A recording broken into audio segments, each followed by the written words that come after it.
Now. Yeah. Good afternoon, sir. We're good to start, Jyoti. Okay.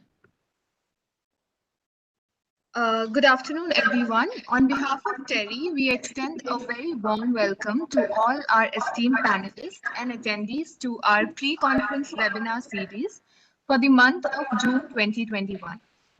The pre-conference webinars are designed to highlight the need to accelerate adaptation in today's uncertain times.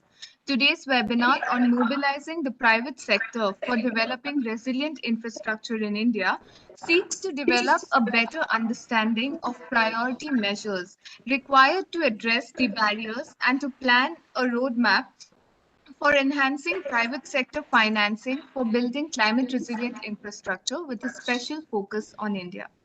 I'd like to make a few housekeeping announcements before we begin our event. Today's webinar is being recorded and is also being streamed live on YouTube, the link to which will be shared on the chat box. We welcome you to revisit the content yourself as well as share it with your colleagues. The webinar will run for 1.5 hours, and during this time, we request the audience to kindly keep their cameras switched off and mics muted at all times. Attendees are encouraged to post questions in the Q&A and chat box at any point during the webinar. While these will be addressed during the designated Q&A sessions, speakers are also encouraged to answer these through the Q&A and chat box. To begin the webinar today, I would like to call upon Tamiksha Singh, Associate Fellow in Terry, for the welcome remarks. Joe, sir, Tamiksha has joined in as an attendee. Could you please upgrade her to a panelist?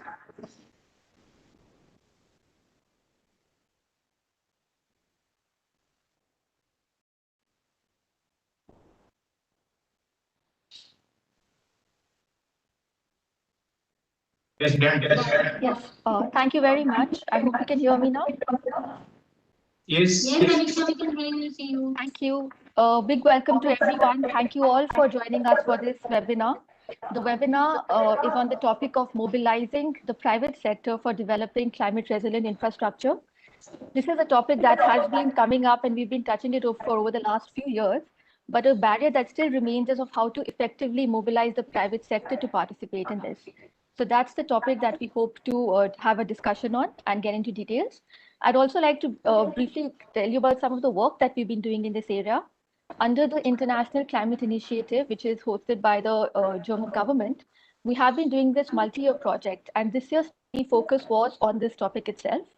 So to start the topic, to start the webinar, first I'd like to do a context setting based on the study that we have done.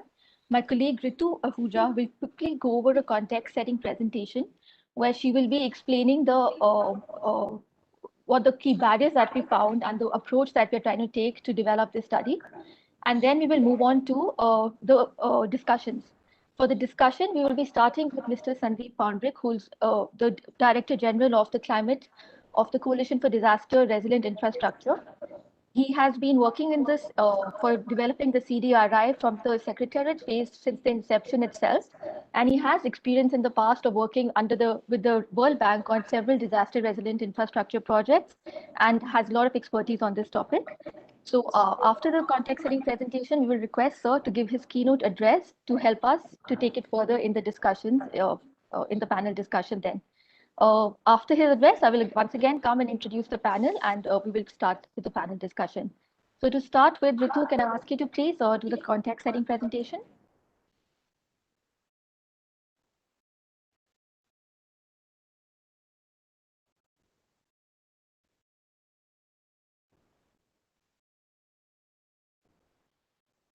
Hi, am I audible? Yes, Ritu. Yes, Ritu. Thank you, Tamiksha. I will be presenting some findings that we have found from our report, which is now developing the report on mobilizing private sector finance for developing resilient infrastructure in India. This report is developed, and I'm presenting on behalf of my co-authors, Ms. Tamiksha Singh and Ms. Soumya Malhotra. Essentially, one of the things that drove us to this topic was that in the current scenario, the vulnerabilities that India faces are high, have been high, and are expected to exacerbate in the future, which emphasizes on the need for increasing resilience. While this has been happening a lot from the public sector side, there is very limited participation from the private sector. So the first thing that we try to understand is that what are the ways that the private sector can be involved in any adaptation or resilience building activities. And there are two broad ways that they can be involved. One is that they can provision the services of adaptive action, which could be by, say, making their own infrastructure more resilient or making their supply chains more resilient. The other is where they could finance adaptive action or resilience building. And this could mean them venturing out into new critical sectors such as water, telecoms, built environment, so on and so forth. So there is a lot of opportunity that exists, but it's largely classified into these two areas. The problem that we started off with, that it's what is already evident is that financing adaptation is challenging due to the very nature of the activity that is when compared to, say, financing mitigation action. And this challenge exacerbates further, especially in the case of, say, financing resilient infrastructure. So some of the barriers that exist in resilient infrastructure already, regardless of whether it is green, regardless of whether infrastructure is resilient or green, will also transcend into whenever a discourse is happening on how to finance more resilient or green infrastructure. So we started off with what are the barriers that already face the sector and how these expand when we start venturing out into adaptation and resilience.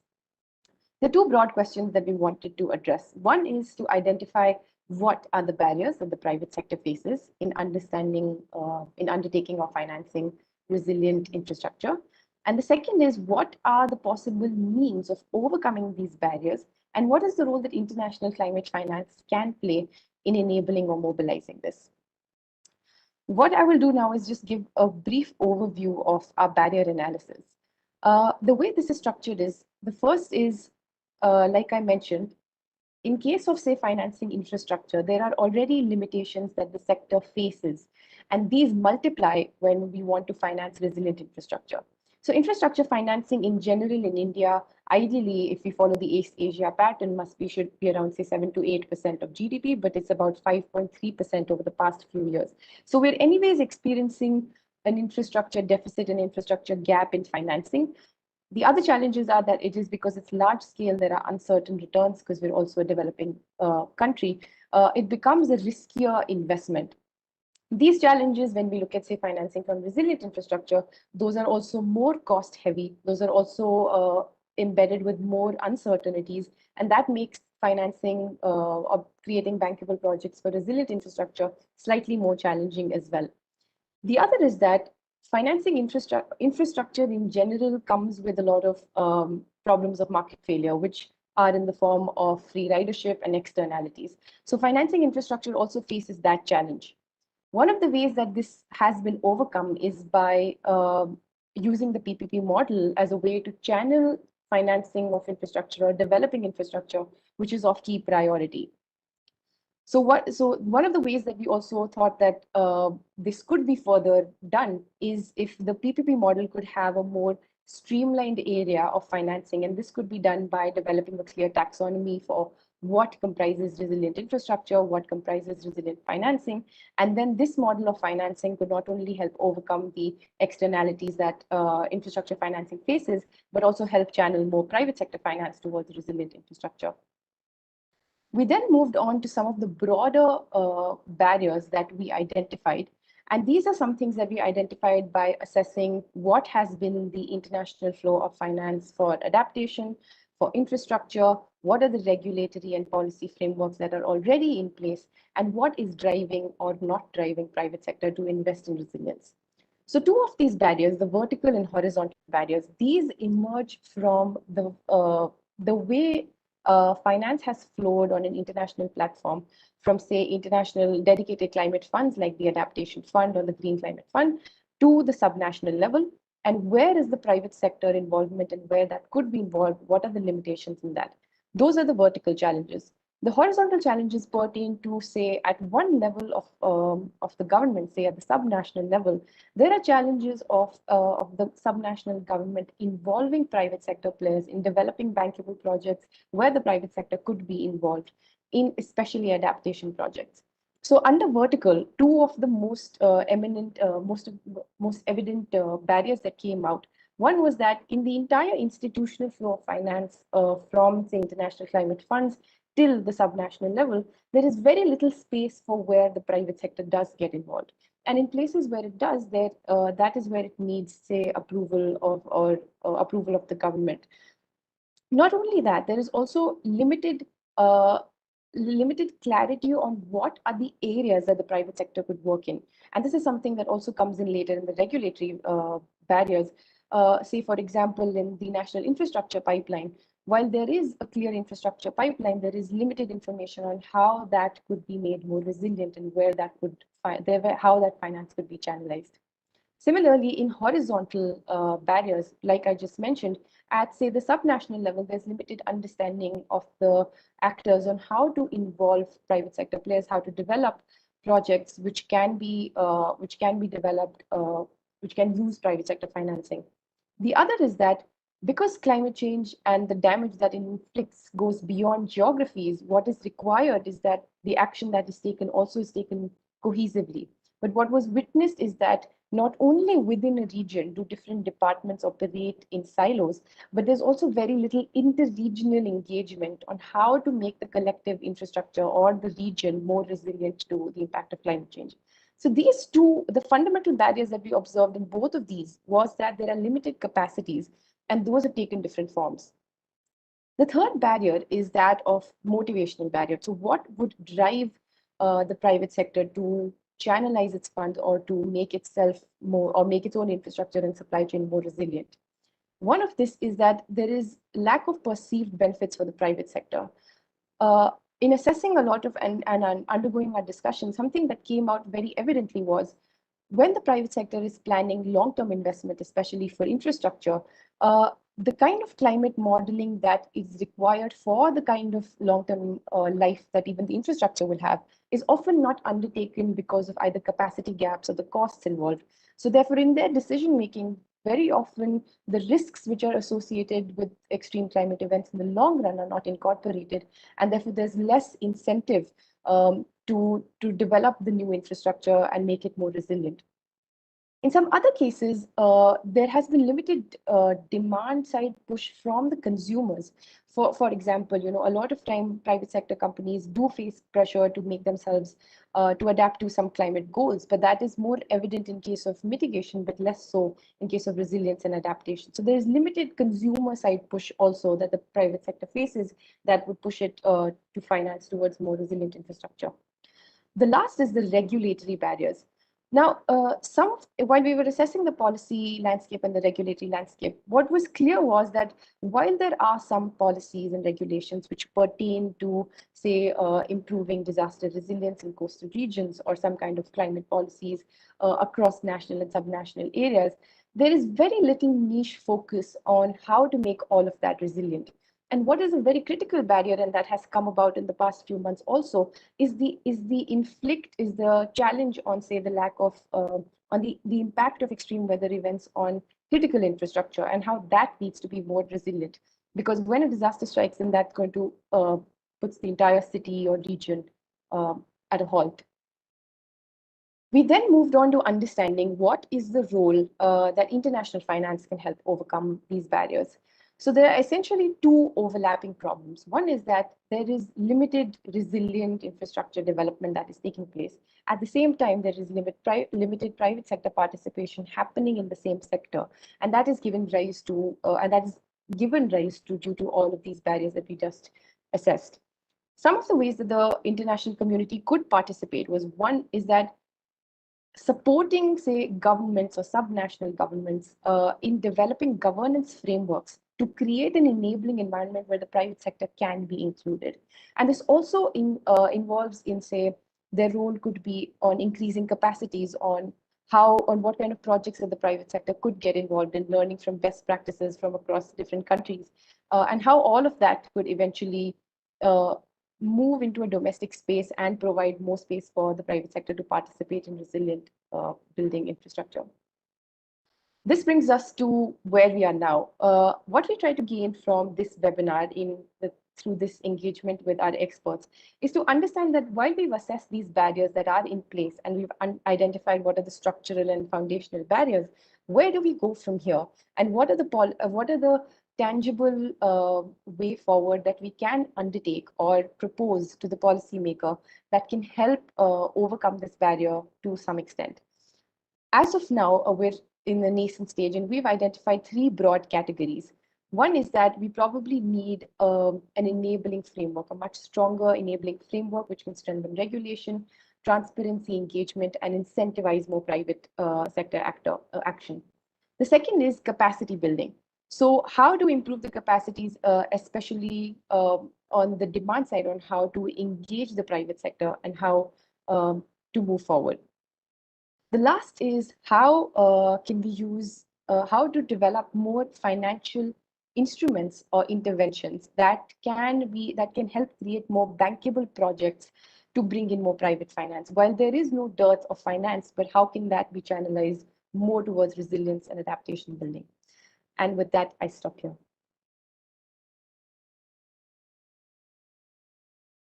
Thank you very much, Ritu. That's been a great presentation, and thank you for that. Our next item on the agenda is the keynote address by Mr. Sandeep Pondrik. Mr. Pondrik has a wide range of experience. He has worked at the national level with the Ministry of Petroleum and Natural Gas and also with the NDMA. And globally also, he has international experience of working with the World Bank and the GFDRR. And we really look forward to his inputs on how such an issue can be tackled. And sir, the space is yours now. Thank you, Tamiksha. And first of all, very good afternoon to all the distinguished panelists and participants. At the outset, let me thank Terry for this very relevant webinar on mobilizing the private sector for developing resilient infrastructure. Now, let me say that this is not only very relevant, but a very important topic, and a lot of institutions are working on this topic, including CDRI. So let me introduce CDRI. CDRI was launched by the Prime Minister of India in September 2019 in the Climate Action Summit in New York. As of now, we have 31 members, out of which 24 are countries from almost all parts of the world, and 7 are international organizations, including World Bank, KDB, UNDP, etc. CDRI works on, as the name suggests, it works on critical infrastructure systems. So while we are focusing on disaster risk reduction, but with focus, with spatial emphasis on infrastructure. The critical infrastructure systems like power, telecom, transport, health, especially in view of the COVID-19 pandemic, all of them require resilience.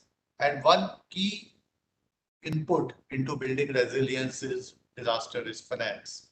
So with that angle, CDRI is also working on disaster risk finance, how to build risk finance in building resilience of infrastructure. We have separate programs for critical sectors, but also on risk finance.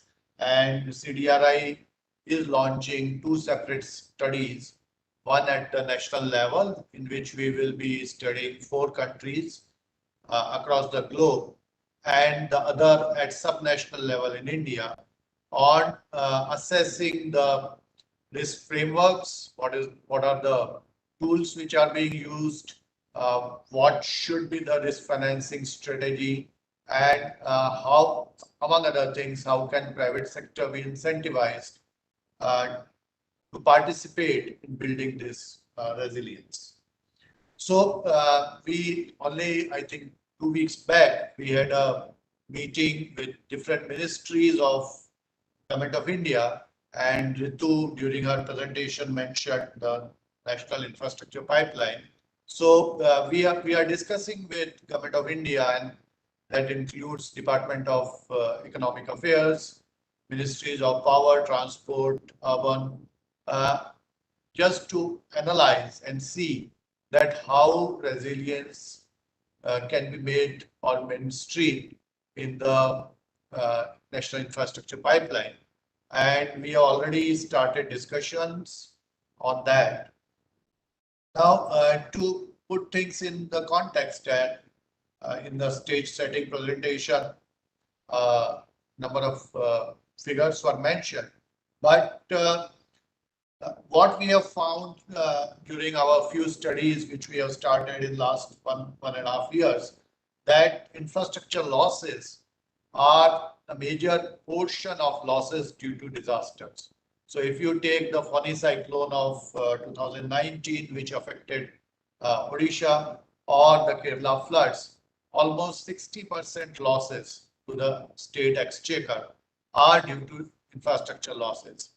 And what we are realizing now is that while we have done a lot to save lives in last 20 years or more, so from 1999 super cyclone, where we lost more than 10,000 people, to recent cyclones where the casualties were either in single digit or at most in double digit. We have come a long way on saving lives, which should of course be the top priority. But then what about infrastructure? So the infrastructure not only leads to damages when it is not resilient, it also disrupts livelihoods. So if you take COVID-19, it is not only taking lives, but it is disrupting livelihoods of thousands and lakhs of people. So if our infrastructure is not resilient, if a bridge goes away due to a cyclone, then livelihoods of hundreds and thousands of people who live in those villages and who have to come to a city for their livelihoods, those are disrupted. So those are the issues because of which resilience is becoming more and more important. And when we look at the resilience investment required on a global level for building resilience, the deficit was about 15 trillion. So the infrastructure, which is the investment which is needed for infrastructure on a global level, that is supposed to be 94 trillion, and there was a deficit of about $15 trillion. And I'm sure that with COVID-19, these figures will change. So the deficit is likely to grow with governments spending a lot on COVID recovery or responding to COVID. The infrastructure financing gap is likely to increase. Now, one important thing is that this cannot be done either only by the private sector or only by the public sector. So there has to be a collaboration between the private sector and the public sector, and that's why in CDRI we also have two private sector networks, international networks, with whom we are working. So we have the CCRI, the Coalition for Climate Resilient Investment, and we also have ARISE network, which is a global network promoted by UNDRR, again of private sector entities. And with both the network, we are trying to answer some of the issues which were raised during the stage setting presentation, that how can private sector be brought into this whole issue of resilient infrastructure. Let me say that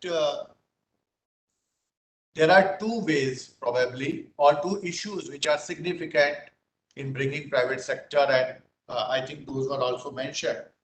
One is that either it is a business case. So if it is not a business case, then private sector will probably find it difficult to invest in resilience because all decisions are based on the cost benefit, and the cost benefit analysis has to bring in the elements which are presently not assessed when we are doing this analysis. So, for example, the World Bank's Lifeline report, which said that every dollar invested in resilience will lead to $4 of benefits or 400% returns in life cycle analysis of infrastructure. But the issue is, are we doing that life cycle analysis as of now when we are making the investment decisions? Probably not. So one approach will have to be to bring this aspect into the cost benefit analysis. And the other is if it is required by the regulation. So when you are building resilience, which is important for saving lives or saving livelihoods, and it is regulated, it is by statutory norms, laws, etc., then the cost benefit analysis is not pertinent. So with that, I think some of the solutions can be that, for example, when we were discussing in the power sector recently, the Power Minister of India chaired a meeting about the power sector resilience. One aspect which he mentioned was that the standards of power sector infrastructure in coastal areas should be higher because the coastal areas are prone to cyclones. So when the standards are higher, then the question of investment does not come, whether it is a private sector or public sector. So one approach will be to make it, to bring in higher standards or norms to build in resilience. The other is that the financing instruments take into account the resilience. So if you have Government of India schemes or the multilateral financing, and if it is said that resilience will be one of the parameters which will be measured for financing the projects, then automatically either for public sector or for private sector, that becomes an issue to be taken care of. The other solution or rather approach could be to look at alternative financial instruments like resilience bonds or green bonds, which again look at resilience or climate change aspect when they are financing or approving projects. So these are some of the approaches which may be pertinent. Obviously, we will have to talk with private sector, take them on board, and it will have to be conveyed that building resilience is in the interest of everybody. The citizens, the private sector, the public sector, the government, everybody's interest, especially in view of the present climate change, that as the severity and frequency of disasters increase, we will need resilient infrastructure and everybody will have to pitch in. So with that, I close my remarks. Thank you so much for inviting me. Thank you. Thank you so much for that, sir. This has been really insightful and very pertinent to our study also. And you've given some valuable input, which we will include to the best degree that we can. Thank you very much for giving your address today. We will now be moving on to the panel discussion. The panel discussion will be chaired by Mr. R.R. Rashmi, who's a distinguished fellow and director at TERI. We have a very good and diverse panel, which is very well balanced across the public and private sector. We have with us Dr. Salimul Haq, who's the director of the International Center for Climate Change and Development in Bangladesh. We have Dr. Sunita Purushottam, who's the head of sustainability at Mahindra Life Sciences. We have Ms. Anu Jogesh, who's the associate director of the Climate and Resilience Hub at Willis Towers Watson, and Ms. Sharmila Chavli, who was former principal financial advisor with the Northern Railways and has focused on issues related to resilience. We also have Mr. Saurabh Bhardwaj, who's the fellow and area lead in TERI, and that's the panel for today. And now I'll hand over to Mr. Rashmi to, sir, please take forward the panel discussion.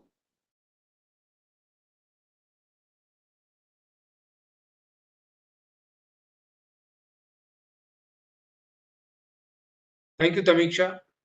Thank you very much. And Let me, on behalf of Terry, once again welcome all the panelists and participants in today's discussion.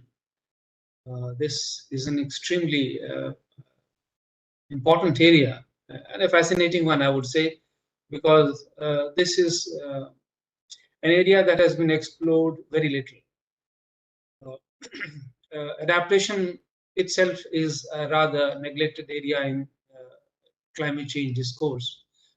Professor Salimul Haq knows better than me, and he has been working on this for a pretty long time. So we are fortunate to have him here.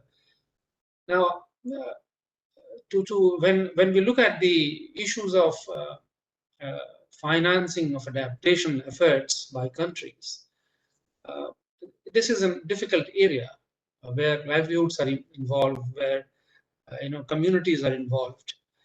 It becomes even more difficult when infrastructure is involved, which is something of it's an asset building exercise. In addition to building adaptation and resilience into the infrastructure or the assets that we build. So it's the challenge becomes rather of a different order, of a higher order, I would say. So what kind of challenges do we face here in financing resilient infrastructure when we look at it from climate adaptation angle? Mr. Pondrick has explained this whole conundrum very succinctly and in a very simple manner, and I appreciate and thank him for addressing us today. The study which Tamiksha and her colleagues and which Ritu had just presented, the study has looked at various dimensions of the way private sector needs to be involved in financing infrastructure. So far, the infrastructure financing has taken place mostly on the shoulders of public finance and public investments. There are a number of models there, private-public partnership models are there. But the objective of all these models is essentially to bring down the cost and the risk for the investor, and to ensure that the returns on investment are reasonable enough for the invested. But when we start looking at this investment from climate angle, then there are other the new dimensions. And this is where we will need the expertise of our panelists today to tell us what is it that the private sector would require in terms of investment in infrastructure when we look at building climate resilient infrastructure. What are the gaps which we need to fill? The study has pointed out a number of barriers and the gaps. Ritu's presentation was extremely helpful. She mentioned, the 2-3 issues which stand out. One is, of course, the lack of capacity at different levels. The central government level, the state level, the community level, in trying to attract adaptation finance and finance for investment in infrastructure. Of course, there is a lack of demand there because of the way the hype and hoopla over mitigation efforts is taking place. So adaptation gets sidelined in any case. In case of, but the other important issue is that of asymmetry in terms of information and the cost and benefit flows. All investments look at the short-term benefits, but the infrastructure investments have to be looked at the long-term.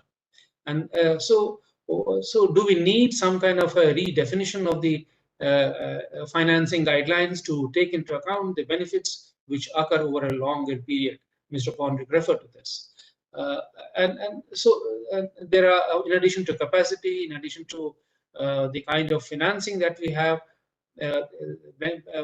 new innovative financing instruments which we need to create, there is also the issue of regulation. Do we need a regulatory structure for this to be able to build climate resilient infrastructure, or can we depend entirely on the financing framework itself to deliver the needs? This is an issue which I would like the panelists to throw light on and help us understand better. Some of the critical questions which I will pose to the panelists, of course, in the background note, it has been explained how critical is the role of the private sector for addressing the issue of resilient infrastructure. What are the primary prerequisites from policy and regulatory perspective, and what are the effective means of mobilizing finance? Which financing instruments are most viable? We have an extremely professional and panel of experts today. In the beginning, let me invite Professor Salimul Haq to throw light on this subject from his perspective and guide us on these questions. Thank you very much, Dr. Ashmi and Terry, for organizing this excellent event and inviting me. A little apology for my sore throat, so I'll keep my remarks brief. My experience, as you all know, has not been in India, but in your neighboring country, Bangladesh. But I think the situation is very similar. And I would say that on the aspect of greenhouse gas emissions, particularly promotion of solar energy technology in the private sector of Bangladesh, we've been very successful.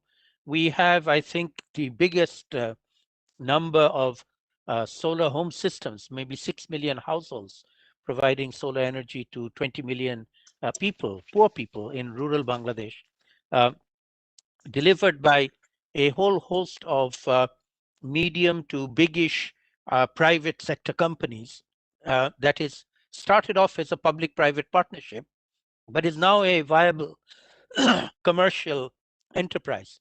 The companies are making money. They're profiting from providing solar energy. And that's a good thing. And now we are trying to build on that from solar home systems to solar pumps and other kinds of larger scaling up the solar energy arena in Bangladesh. Bangladesh doesn't have wind energy, but something we're thinking about exploring.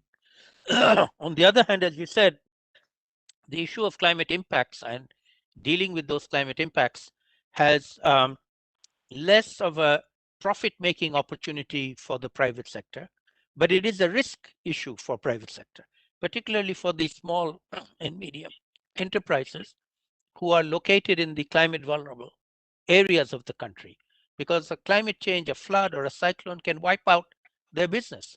And so they need to know about it. What they can do about it is second order issue, but they need to know. And they need to be provided with support on the knowledge side, on the capacity building, on the awareness side by public sector, and then finance from the financial institutions, banks and others, insurance companies in particular. And that's beginning to happen in Bangladesh. The Central Bank of Bangladesh has been promoting this idea of low interest loans to companies to invest in resilient infrastructure. Hasn't been taken up in a big way yet, but it's beginning to take place. So that's a good sign. Still a long way to go, but a good sign going forward. And so the key lesson, I would say, is to make the information available from the academic and research community, people like ourselves, to the relevant actors at the policy-making level in the government and at the institutional level with the businesses, either through the associations or the individual businesses as well, to enable them to understand the issue, to figure out what it is that they can do, and to take actions that, on the one hand, minimize their risk, on the other hand, may in fact develop opportunities for profit generation over time with these new resilient knowledge and products that they can produce.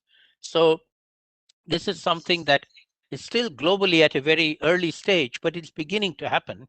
And I think a very good opportunity for us to share knowledge and learning across the subcontinent in South Asia, between India, Bangladesh. We would love to learn more about the examples in India and also put you in touch with the proponents who are doing this in Bangladesh. Still a relatively small number, but not insignificant. They are taking actions at the banking level, financial institutions, insurance companies, and the central bank, as I said. Now, let me turn a little bit before I end to a global opportunity that I think might be worth exploring further as well. And that is a global summit on food systems that is being held by the United Nations under the Secretary General in September this year. And I have been invited to be one of 5 action track chairs. There are 5 different action tracks involved. Action track number 5 is on resilience of food systems. And we have already been conducting a large number of consultations with many different organizations, groups, associations, including a lot of private sector. And we will be taking this forward to a pre-summit at the end of July in Rome, and then a summit in New York in September around the UN General Assembly. And the purpose of this summit is, it's being called a People's Summit. It's not a new agreement. The agreement is already assumed to be done with the 17 Sustainable Development Goals and the Paris Agreement on climate change, on mitigation and adaptation. It's about how do we make the food systems more resilient going forward. And the COVID-19 pandemic has shown us that the food systems globally and nationally are not resilient. They were very badly hit by the pandemic, and we were not prepared for that. So we need to be better prepared going forward. And the private sector in particular, food systems, I'll focus on the word systems here, includes both the production on the agriculture side as well as the consumption on the consumer side, all consumers, rich and poor, and in between, particularly the commercial establishments, the companies that are involved in production, distribution, and final delivery, including supermarkets and others. So it is a very broad based set of actors, including significant private sector actors who need to be thinking about resilience more broadly. And in this context, both climate change resilience as well as the pandemic type of resilience that has been exposed here. And so perhaps an opportunity to further discussions on that. I know that every country is having national dialogues on this, India included. You may find out a little bit more about who's doing those. The UNFSS website has details on all of these. If you're interested in following up, I would be very happy to engage with you from the perspective of Action Track 5, which is on resilience. And I can provide more information on that if you want. I'll stop there for now. Thank you very much, Rashmi. Thank you very much, Professor Haq. This was extremely enriching, and you are absolutely right when you said that the flow of information about the kind of risk which the communities face from climate change and other natural hazards is the best way of preparing the community to handle these risks and natural hazards, disasters. So early warning systems, the systems which prepare the community to handle this risk is one of the least expensive methods of handling climate change. And thank you for providing us information about this forthcoming global summit on food systems. We'll certainly keep it in mind. In fact, the session that we are having today is also a part of series of the Adaptation Futures conference that we are rolling out. And this is one of the ways in which we want to highlight the issues of adaptation. And I'm sure this will feed into the forthcoming conference where you are going to participate. Thank you very much. Let me now go over to Ms. Sunita Purushottam, who is the head of sustainability in Mahindra Life Spaces. And let me now request her, coming from a corporate background, how she looks at the private sector involvement in the efforts at building resilient infrastructure. Professor Salimul Haq talked about resilient food systems. What do you think should be the priority, and what is how best it can be done? Ms. Purushottam. Yeah, am I audible? Yes, you are. Yeah, thanks for the opportunity. And I was listening to all the deliberations so far, and I wanted to share how we are looking at adaptation or resilience, and the role that private players need to play in creating resilient infrastructure. Uh, we do have a tendency, we means humans do have a tendency for ease of understanding to break and compartmentalize things. In my mind, everything is so interconnected.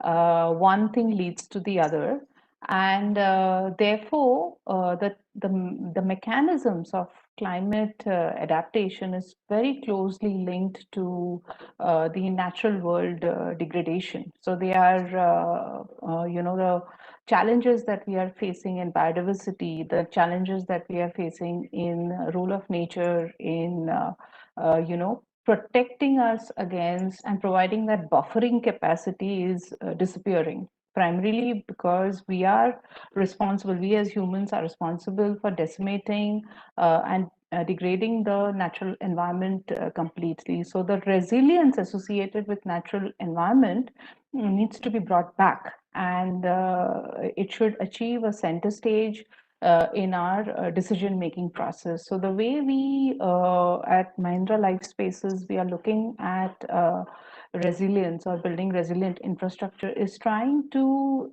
take a nature positive approach.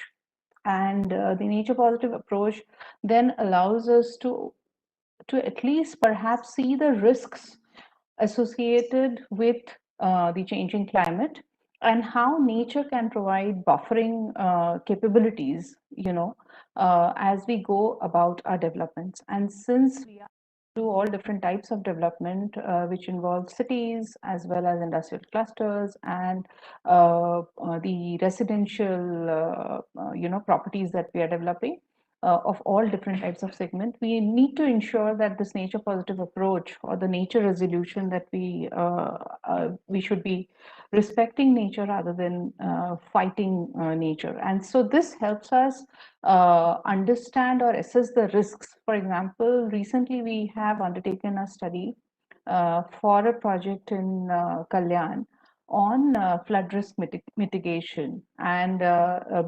mitigation, not just mitigation, but to look at what would be the risks if we were not to look at the whole ecosystem of that region where we are trying to build, which already had a flooding risk associated with it.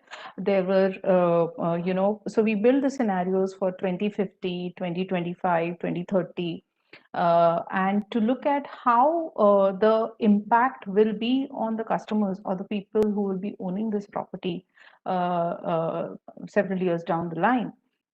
So for us, it is more of a risk and a proper planning, and how we can build it into the landscape, how we can build it into our and expand and look at it from the hydrology and hydrogeology of the entire location, and to see whether we can create a residential community or a township which can withstand the impacts of changing climate. And potentially in this case, it was in light of a flooding risk.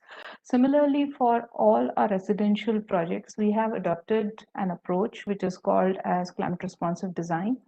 We have actually looked at how our homes can can adapt to rising temperatures, and this can be primarily through design where we are re-looking at how climate of a particular place impacts the thermal comfort and the visual comfort of the homeowners, and what kind of ventilation should be provided, what kind of thermal comfort should be provided through proper passive architectural techniques.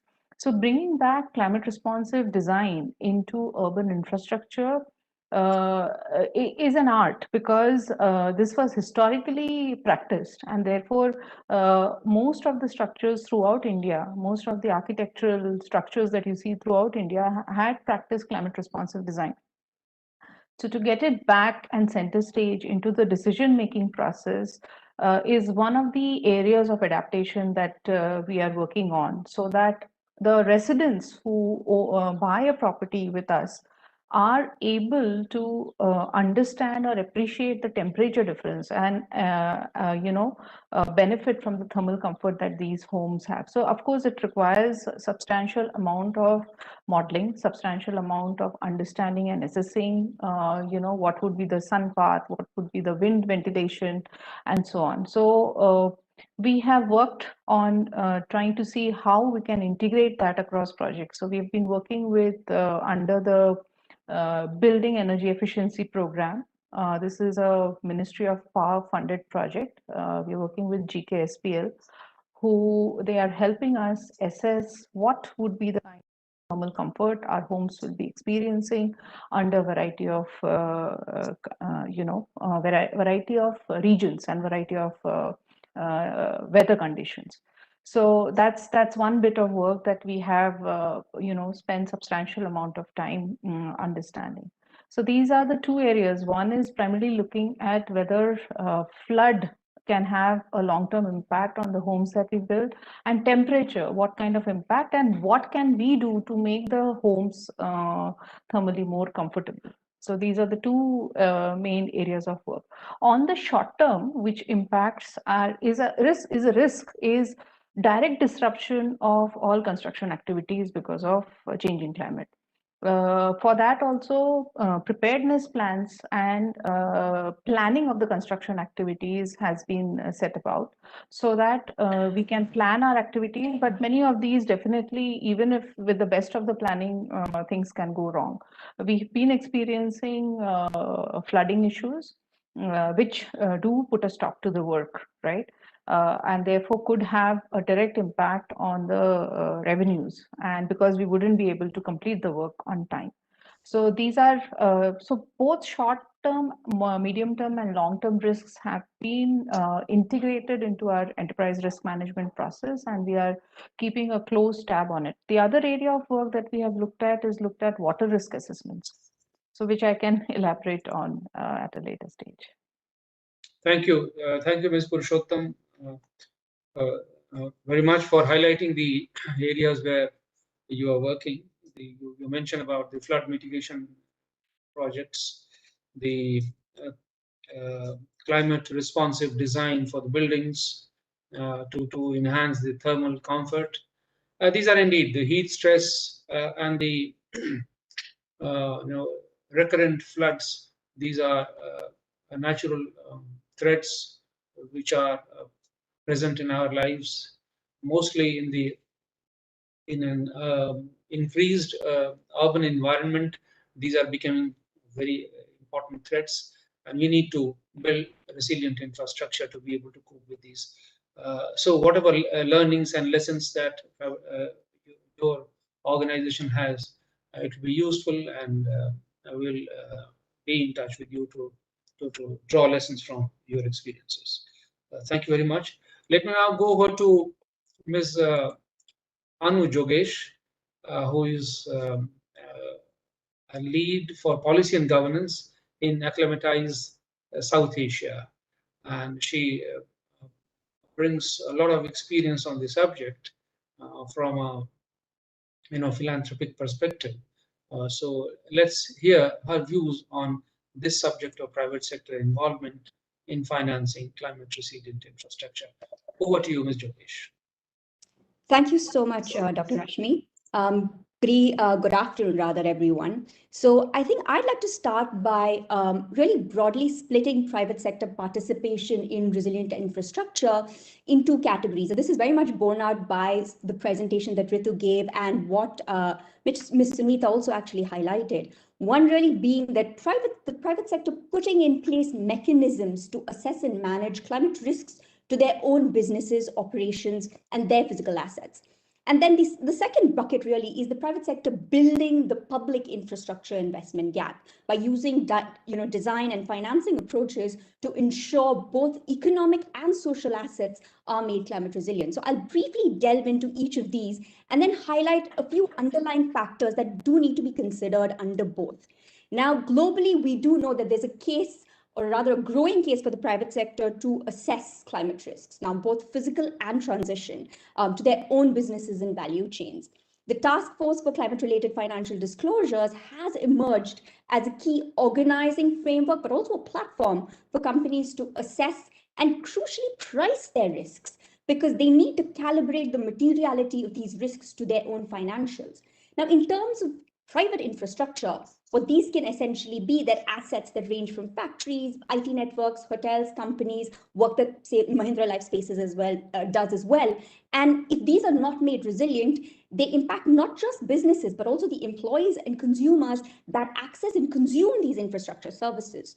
We do know there's growing empirical evidence in India of direct sort of losses to businesses, but also business continuity interruptions from, recent spate of climate linked events impacting such infrastructure, flooding being the one that's actually really overtaking everything in India.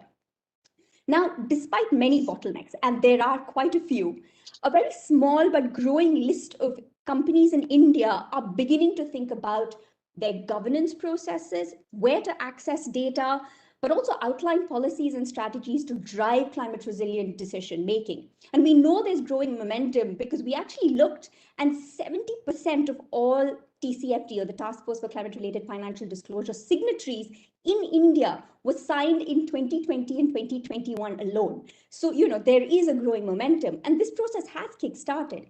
So I see this as a parallel track, which, if pursued, can lead to businesses investing in ensuring their infrastructure is more resilient to physical climate risks.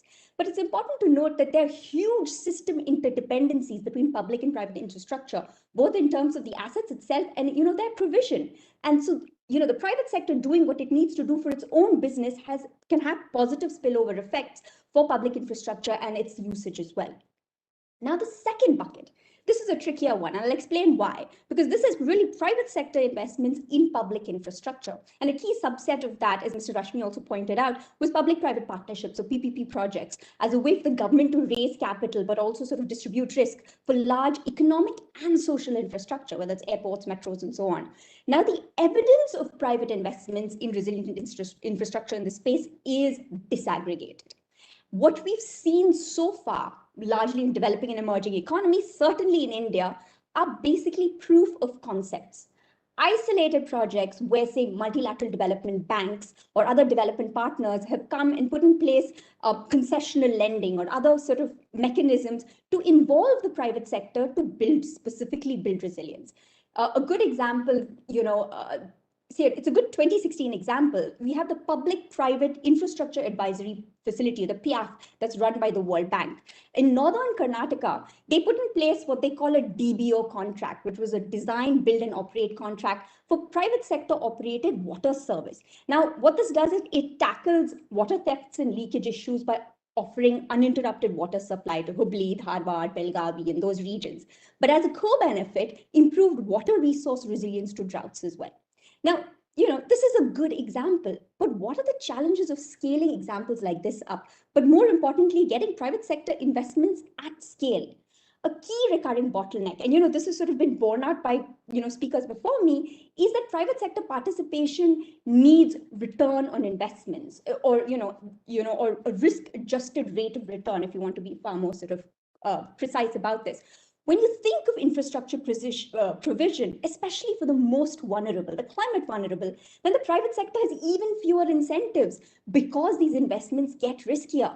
So, this is a perverse incentive, and this needs to be thought about.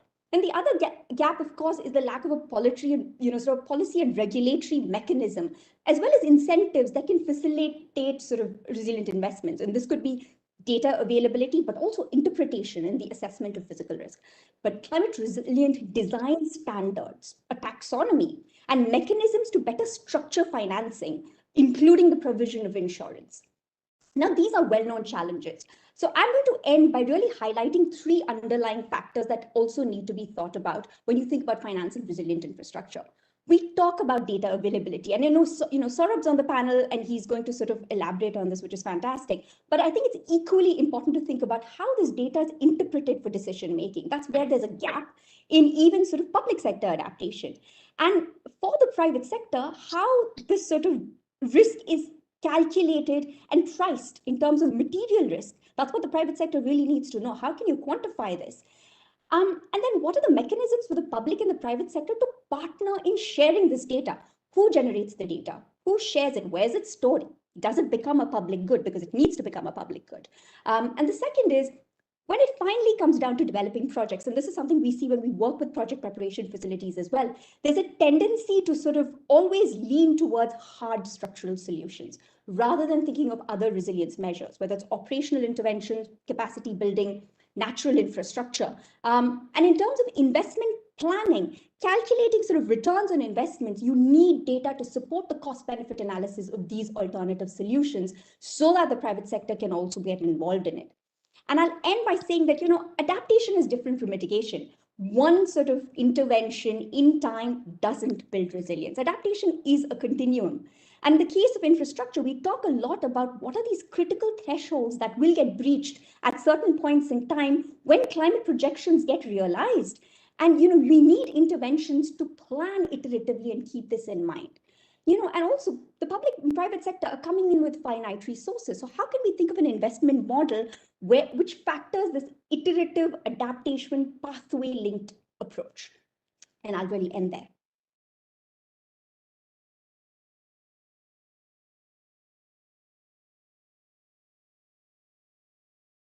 So you're on mute.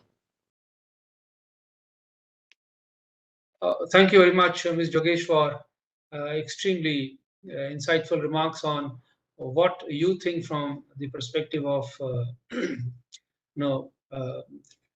what needs to be done.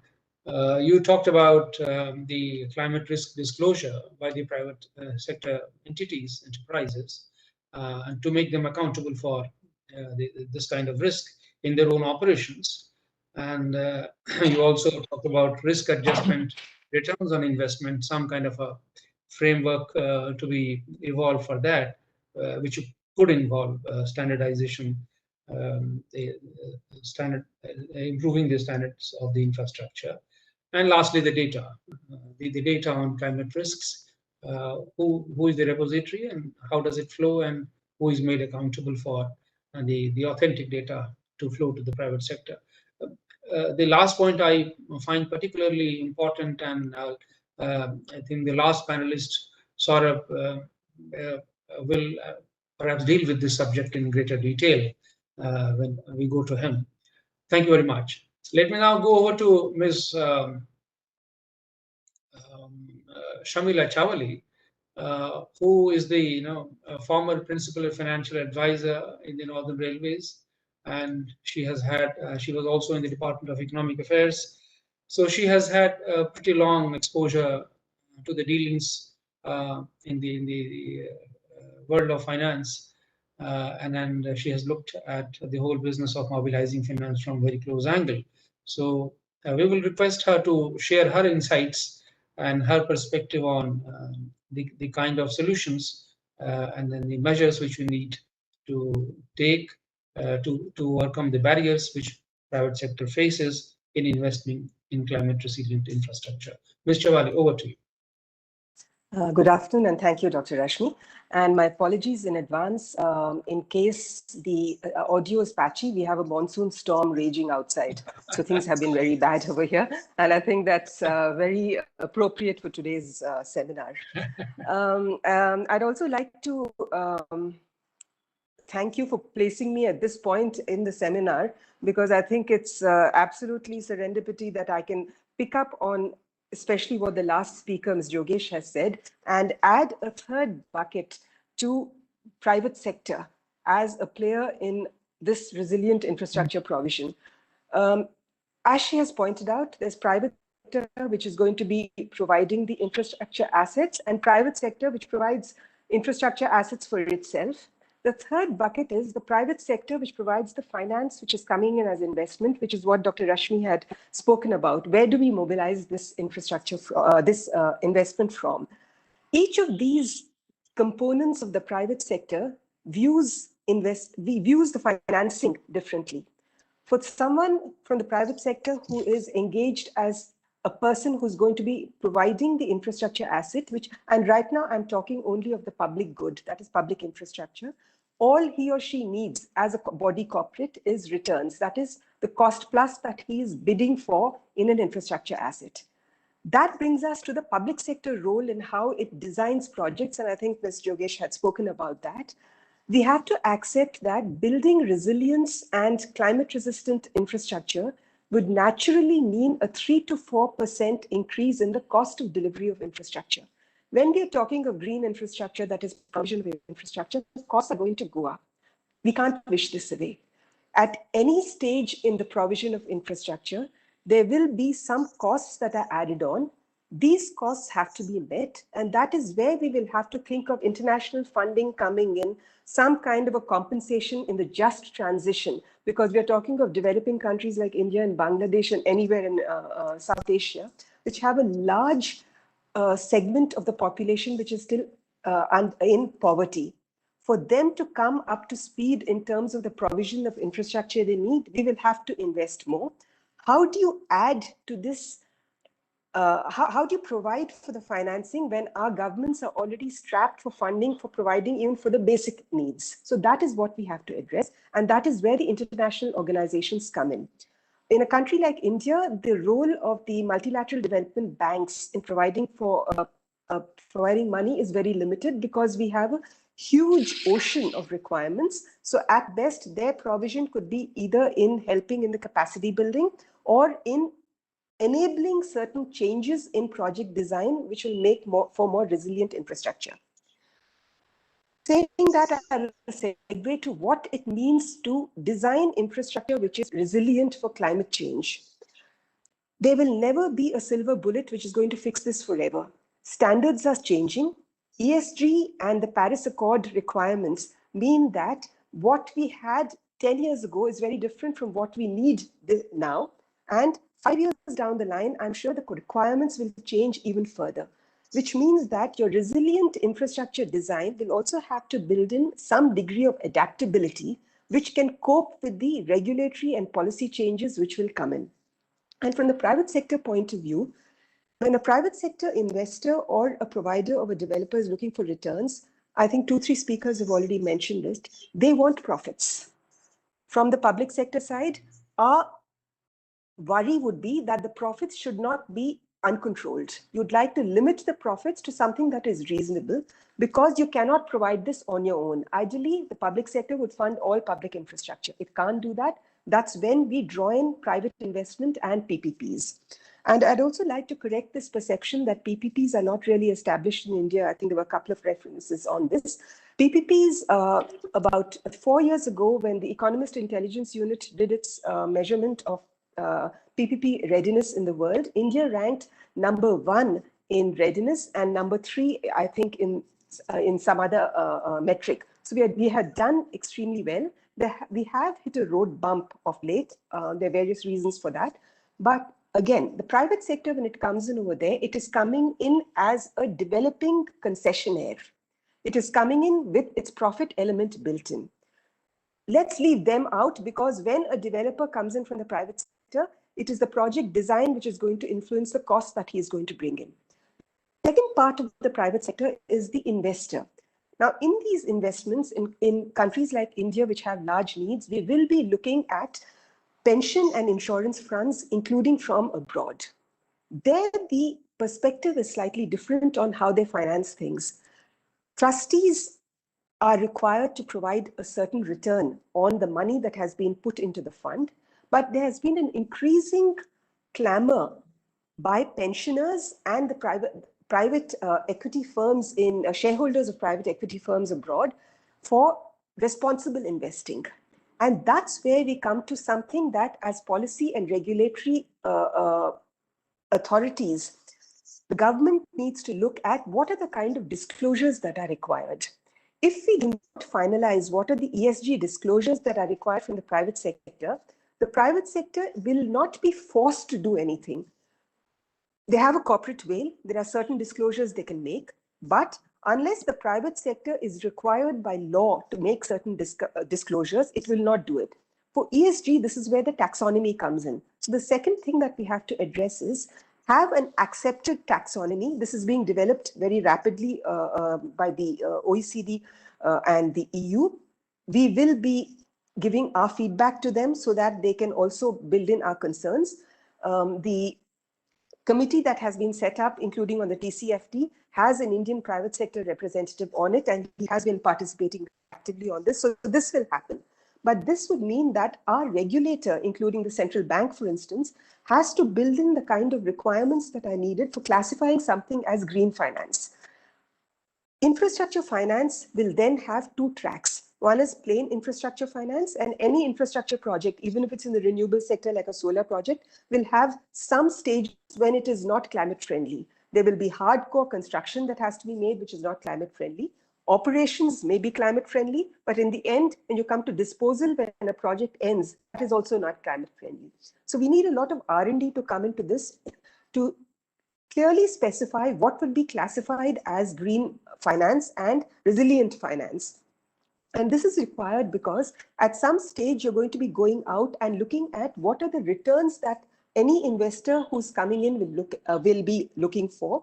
There have been recent studies that have proved that if a private firm aligns itself with the Paris Accord, there is about a 10 to 15 basis points clear spread advantage it gets to firms which do not do this. So the incentive for the private sector to align itself with these kind of goals will come from the returns that they'll be getting. But from the regulatory perspective, what we'll require to do is clearly define what in our view, in the public sector's point of view, is treated as resilient infrastructure. No infrastructure project can be designed to be 100% resilient. Normally, how they do it in engineering or in architectural design of infrastructure is they look at the black swan events and they look at the probability curve, and they do not provide for the extreme events. If those of you who are following what happened in Texas recently when there was an outage, there was a lot of criticism on how they had not built in for the worst case. Normally, project design does not build in for the worst case. Even in India, there are standards of engineering which are different for coastal infrastructure, different for desert infrastructure, design different for mountain infrastructure, and different for plain infrastructure. This comes into road design, this comes into building design, this comes into power sector design also. For instance, if something is built in the coastal area, its resistance, especially on the Orissa coast, to very high winds is automatically built in. If you're going to build in resilience also, this design will come both from industry standards and from the regulatory standards. So each sector will have its own costs built in when you are mandating that this is the design requirement that is put in. We will have to possibly look at some form of credit enhancement. And most important, this is the bottom line, insurance. I think one speaker had already mentioned this. Design of projects is automatically going to improve and build in the concerns for climate change because insurance costs as we speak are spiking across the world. There are already 2-3 projects, including by one Indian entrepreneur who's investing in Australia, which are not able to find insurance. If you don't have insurance for a project, the risks of the project multiply, which means the returns are going to possibly be at risk, which means that from the project design point of view, the insurance requirements, which are mandatory, anyone would hedge their risks by having insurance, will require that there will be design changes. So from the regulatory point of view, what are the insurance authorities looking at in countries like India and Bangladesh? To how are we building in the credit enhancement, which will notch up investment grade project design in India, which will attract investors? And 3, most important, I think the concluding question that Dr. Rashmi had spoken about is what are going to be the most effective measures to mobilize finance? We already have the instruments, and instruments normally get designed by the requirements of the investors. That's how we had designed InvITs and REITs in their second version, the infrastructure debt funds. All these came up because it was the pension authorities from abroad, including from Canada, who asked us for instruments where they could come in, not at the project deliveries stage, but later, so that they could come in for a stable returns framework. The design is not a problem. The PPP structures that we have 2 types in India. One is those that are bankable projects that can give you a return. Two are those mostly in the social sector, which are unlikely to be viable as commercially with commercial returns. So we have a facility called the Viability Gap Funding, which makes the project bankable. These are absolutely doable, and they have succeeded immensely in India. We have also, or I'd also like to give a shout out to Bangladesh in this. Bangladesh's PPP policy has been one of the best I have seen in South Asia. It has done remarkable work, and a collaboration between India and Bangladesh on this would be of seminal value. So can we look at something that will draw in investors in things which will immediately give returns? For instance, one of the prime examples is, and I think one of the speakers had spoken about it, urban infrastructure, which is resilient. Municipal bonds would be an ideal way of structuring green bonds. Now, what happens in green bonds is these are use of proceeds bonds. The proceeds that are drawn in from this go into a specific project. It immediately, because the proceeds are coming in and will be paid over the lifetime of the projects, it lowers the cost of capital for a project. But most important, what it does is it ensures that the returns, that is the repayment of these bonds, are not done from the cash flows of the project, but they're done from the general revenues of the issuer. We have a very good framework for municipal bonds. All these are available on the Department of Economic Affairs website. So we need to publicize this. And then I come to the most important thing Ms. that Chawale, I think we'll yeah. have to move to the next Okay, panelist I just now. want to, yeah, I just want to mention something that I think Ritu had spoken about, a capacity building. This is where we need to draw the private sector into a dialogue. I'll stop here, and maybe we could take this up later with Dr. Rashmi and Terry. Thank you. Thank you very much for an extremely useful suggestions. You talked of several things. I mean, coming from the strength of your experience, I mean, these are very extremely important suggestions. You talked of ESG disclosure, the green finance taxonomy, and of course the various instruments in form of credit enhancement, meeting insurance costs, viability gap funding, and the municipal bonds model. So there are several models which can help the private sector mitigate the risks, and we can attract much more funds into this sector. Thank you very much for this. Let me now go over to Saurabh for a little scientific perspective on this whole business of, disaster risk information, how that data, how that information flows to the private sector. Ms. Sunita had talked about that, and Saurabh, you are welcome to share your experience and your models and your technology with us. Right. Thank you, Rashmi sir, and thank you organizers for inviting me for this very important and interesting discussion.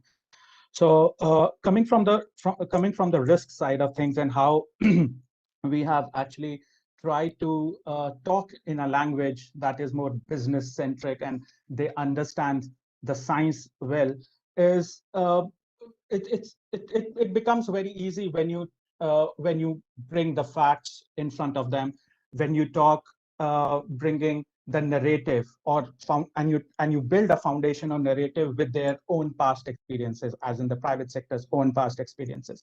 So in last 20 years, India has seen around $80 billion of economic losses due to climate-related disasters. And if you talk of cities, and we were talking, there's a representation from Mahindra Life Spaces, there are over 2,000 cities and towns located in districts that have at least 11 flood events in a year.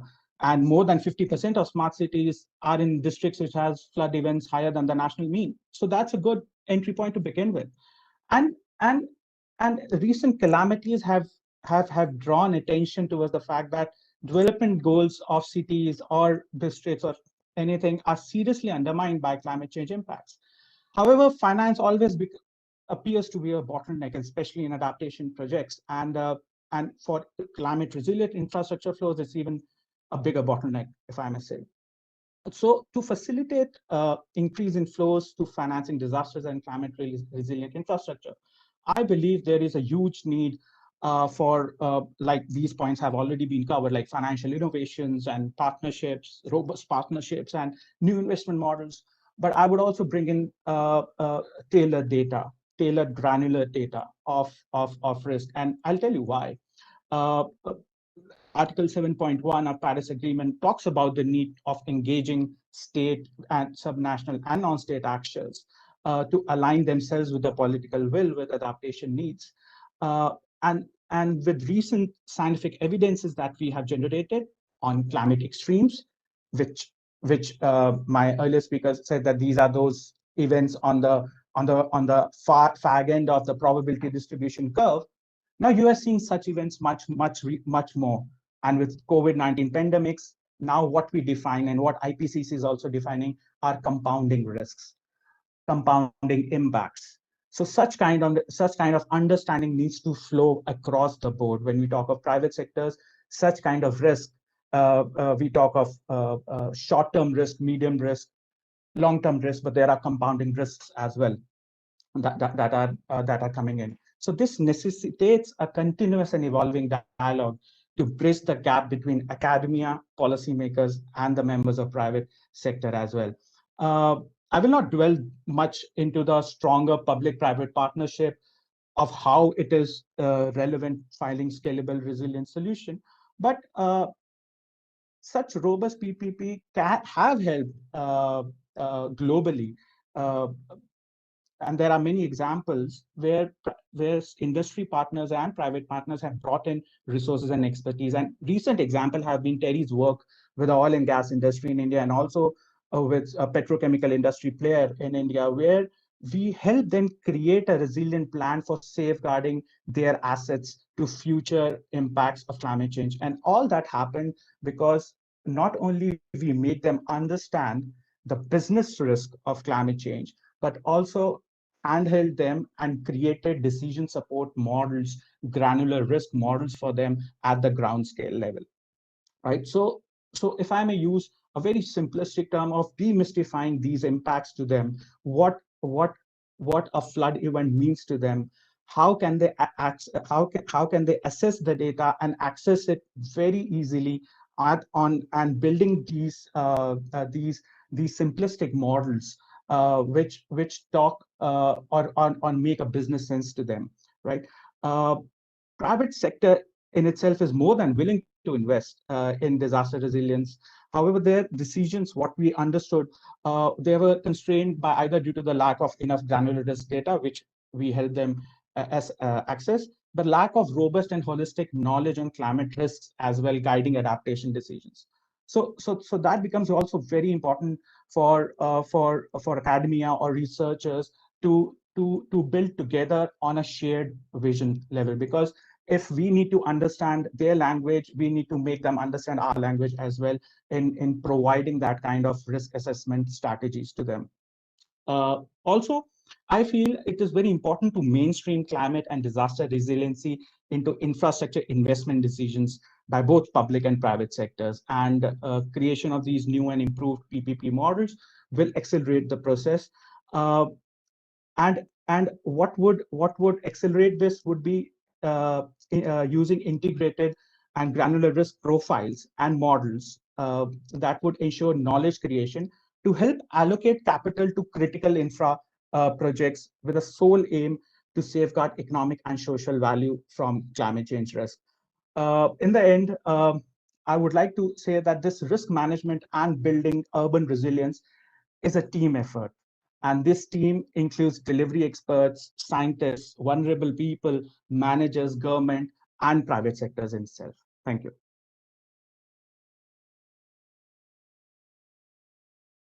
So you're on mute.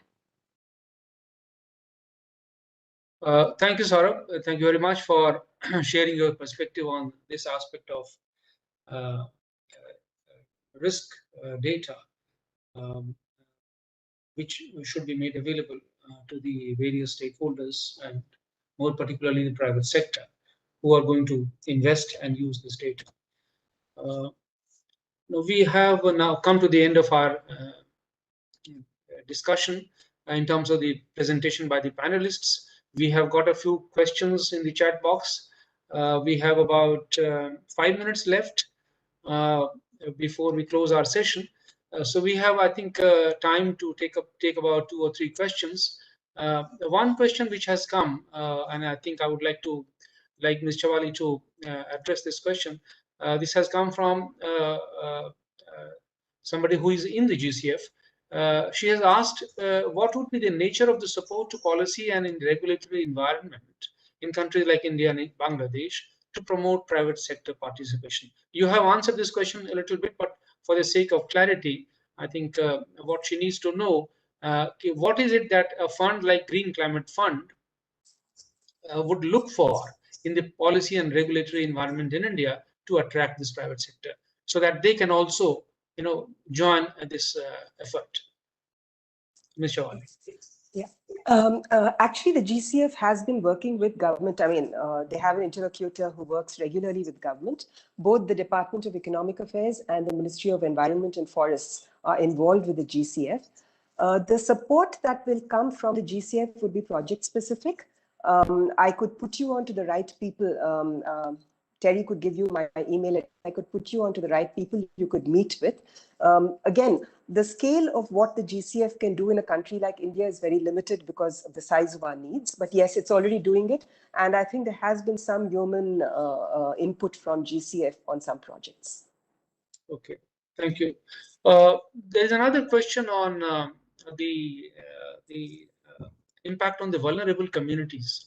We talked about higher standards for infrastructure and planning, but one of the questions which one of the participants has posed is that this requirement of higher standards for infrastructure and planning, will it not clash with the attempts by vulnerable communities to find affordable, for example, low-cost housing solutions?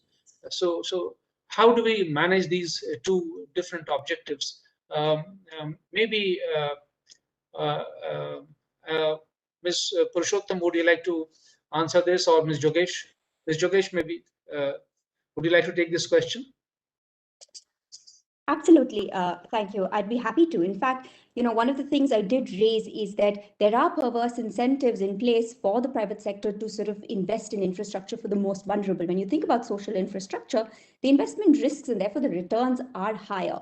Now, we've talked through this session about the importance of blended finance and concessional lending. This is a finite resource. It's a precious resource. It's a resource that needs to be put in place exactly when we have very clear social, community-based objectives. And there are some interesting financial instruments where you can have blended finance and concessional finance actually coming in to make sure that when the private sector participates, there is a sense about, sort of some returns, because there are either MDBs or the government actually putting in place mechanisms. But the regulatory landscape around this is also critical. We need to have clear pricing signals and incentive mechanisms, whether they're pricing signals, tax concessions, concessional finance in place. The regulatory landscape is also extremely important. A taxonomy helps when you talk about sustainable infrastructure and how you can rate this. And social infrastructure really needs to be part of this.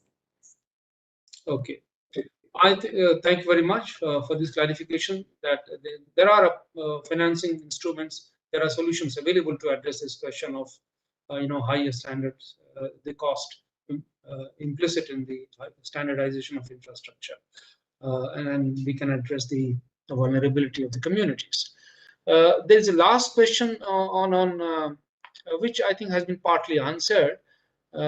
This is a question about bottlenecks when it comes to investments in, the price to earning ratio, the model for investments. When we come to climate resilience, what is it that is needed for this normal investment mindset? Is it, at odds with the investment which is needed for climate resilient investment? That is the question. And this has been, how to improve the returns on investment or mitigate the risk for the private sector. Many of you have answered this question, so I don't think we need to go into details because we are now almost at the end of our time. So I'd like to thank all the panelists once again for their extremely insightful and generating a very rich discussion on this subject of investment private sector investment in resilient infrastructure and the ways to go about this whole issue, either from the angle of regulation, the climate disclosure obligations on the enterprises, or in terms of appropriate financing frameworks. So we have learned a lot. There are a number of important and useful suggestions that have come forth, and I'm sure the research team in TERI is looking at all that, and they'll be able to use it profitably for their purpose. Once again, my deepest thanks to all the panelists for providing a very rich discussion, and all the participants for having taken their time to participate in this. Once again, thank you very much. Thank you so much, Rashmi sir. Thank you very much to all our speakers for the very rich discussion that we witnessed today, and all our attendees for actively taking part in it. We would also like to thank our donors and our sponsors for their continued support in the run-up to the Adaptation Futures Conference in October. Please do follow us on our social media handles to know more about the upcoming webinar series and the conference. Thank you very much and stay safe, everyone. Thank you. Thank you.